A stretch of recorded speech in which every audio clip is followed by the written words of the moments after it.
Hi, I'm Janna Donovan. I'm an anxiety specialist with an MBA, otherwise known as the Work Stress Guru. Please like or subscribe. That'll help me unlock some things with YouTube. Today in this video, I'd like to talk with you about giving people advice to stay positive during the pandemic.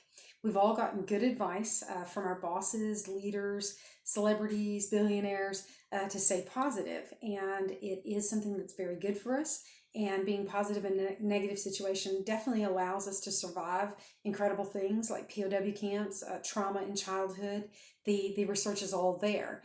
However, when we are given that advice to stay positive from someone that we perceive was born on third base, has savings and we don't, no one in their family has COVID-19, no one works in the medical field, factories, or delivery, it can feel very insincere. And so I liken it sometimes to the annoying thing of telling a joke at a funeral. That's what it kind of feels like when maybe I'm down only an hour during this quarantine and pandemic, but the time you catch me when I'm down for that hour, that might really be like cold water in the face. There's even a proverb about it, like one who takes away a coat on a cold day or pours vinegar on a wound is one who sings songs to a heavy heart.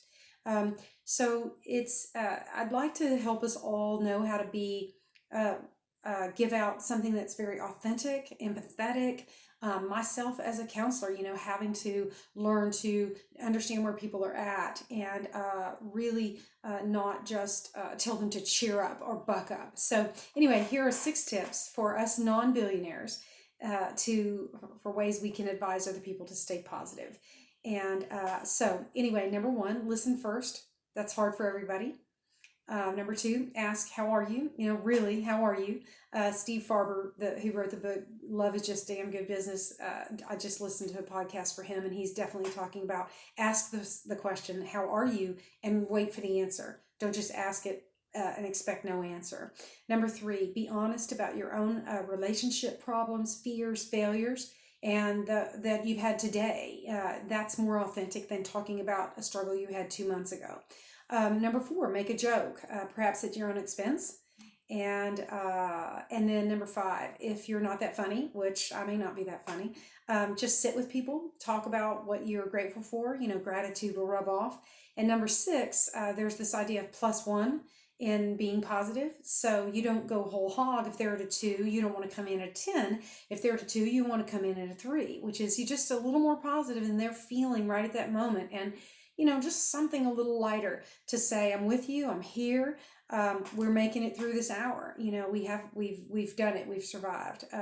So also you can watch a great TED Talk by Sean Aker, who wrote the book Happiness Advantage. And that is an incredible TED Talk about the measurable ways that being positive can change our outcomes, even during a crisis, from sales outcomes to doctor performance. It's pretty amazing. So if anything during this pandemic or during this talk has brought up any dark thoughts for you, I would ask that you would call 1-800-273-TALK. That's 1-800-273-8255. It's staffed 24 hours with people who are licensed to talk with you about any dark thoughts that you might be having. If you want to talk to a trained anxiety specialist, call, write, or text me.